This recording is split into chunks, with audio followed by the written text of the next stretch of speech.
All right, everyone, this is the Oracle of the Feather Crown Tree, and this is your heart chakra reading for the week. One of the cards did come out last week, so I think that's pretty interesting. We'll see how it plays out this week. I'll explain some things as we go along, but I do start with readings from the authors from the books, and then I jump into an intuitive reading.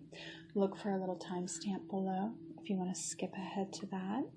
The focus of this reading is how can I cultivate joy, gratitude, love, and compassion for others so that I am cosmic love. And from the Rumi Oracle, our card in the center is the right choice. On the path of love, there is not so much wrong and right in the moral sense, so much as to what is wrong or right for you. The mind cannot help so much here. Only the heart can speak such truths. The mind may reject it, recoil, analyze, and find all the reasons why the simple truth, the right choice of the heart, cannot possibly work and only lead to pain. That is what the mind does rather well, actually. But it doesn't mean the right choice. The heart choice becomes incorrect. It means rather that the heart has outsmarted the mind, and the mind will need to bow to the heart, even without understanding its sometimes impenetrable mysteries. Or one can choose to stay in inner conflict, fighting against the right choice, but eventually love will prevail, and the way forward must be taken. If you have been concerned about your path, and what steps to take next, this oracle comes as an omen of good things headed your way. Clarity, reassurance, truth, and revelation.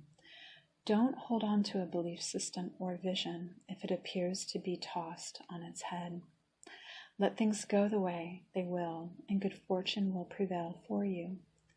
That vision might actually have been upside down all this time, and suddenly able to right itself and be born for you if allowed to topple. Or perhaps there is a more fulfilling version of your vision lurking in its remnants, to be scooped up by your soul with its hawk vision and eagle deafness. Trust that if you are being drawn away from a tantalizing sweet shop, there is a more delicious array of confection just around the corner for you.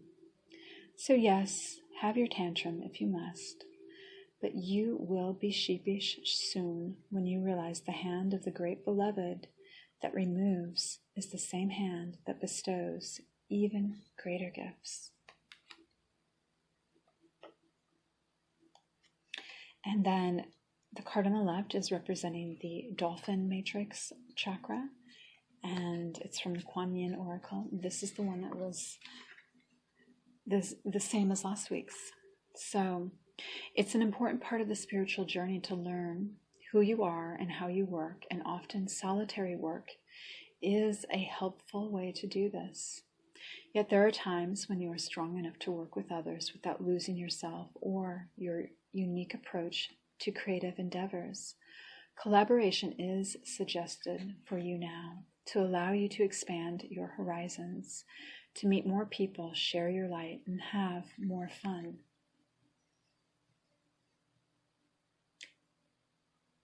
This oracle also indicates that if in any relationship you have right now, there is healing taking place, and if you look for the win-win solution, no matter how tricky it might seem to find that wisdom at first, it is there to be found, and you will have successfully collaborated as souls finding healing.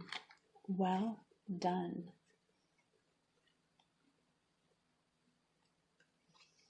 And from the Spirit Chakra, we have a card from the Spirit Messages, and it's Soul Power. Always remember, you're a soul that comes with a body, not a body that comes with a soul. Your soul is your true essence, and you have an unlimited supply of soul power at your command whenever you need it. You drew this card to be reminded of how powerful you are as a soul. Your outside physical world right now might be hectic and you may be pulling away from what your soul is trying to help you with at this time. The answers you seek may not be forthcoming from the outside world, but wise wisdom and guidance can be found within. Your soul will often try to get your attention through your dreams or those little synchronistic intuitive nudges. When you feel these, close your eyes, breathe calmly and deeply, and ask your soul for guidance with any situation you're experiencing at this moment in time. You may see a picture or a symbol, or you may experience a feeling or hear a whisper in your mind. Trust what you receive, even if the answer is not immediate.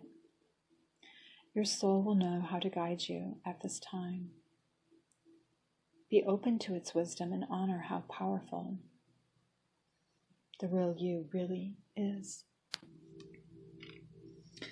All right, so what I'm getting here intuitively from this set of cards is that you may be in touch with your own angelic presence, or that of something outside you, or just sort of imbued with the sense of angelic presence, which has you lit up both passionately and in a very divine way, very much in touch with your higher self aspects. You may be experiencing this state regardless of what's going on around you, of perhaps people that you're not quite connecting to, people that are not giving you the attention that you need, that may have their own self-interest more so at hand than looking at really being there for you and collaborating with you. And they can all kind of be in that same out for themselves category, where you're in a different type of energy and it's just not quite relating. It feels like you may dim down a little bit because of that, perhaps, and not feel like being such a bright spirit in the world, and feel a little bit entangled from it, and like you can't really blossom and flow. And there just may have been some harsh things created that have cracked your reality a little bit, that you're turning your back to. And you know to always stay towards the light, and that's where you're facing, to restore and to seek some peace and inner wisdom through this. So we will end the heart chakra reading right there. Thank you for joining me. Tomorrow will be the throat chakra. Stay blessed, you guys.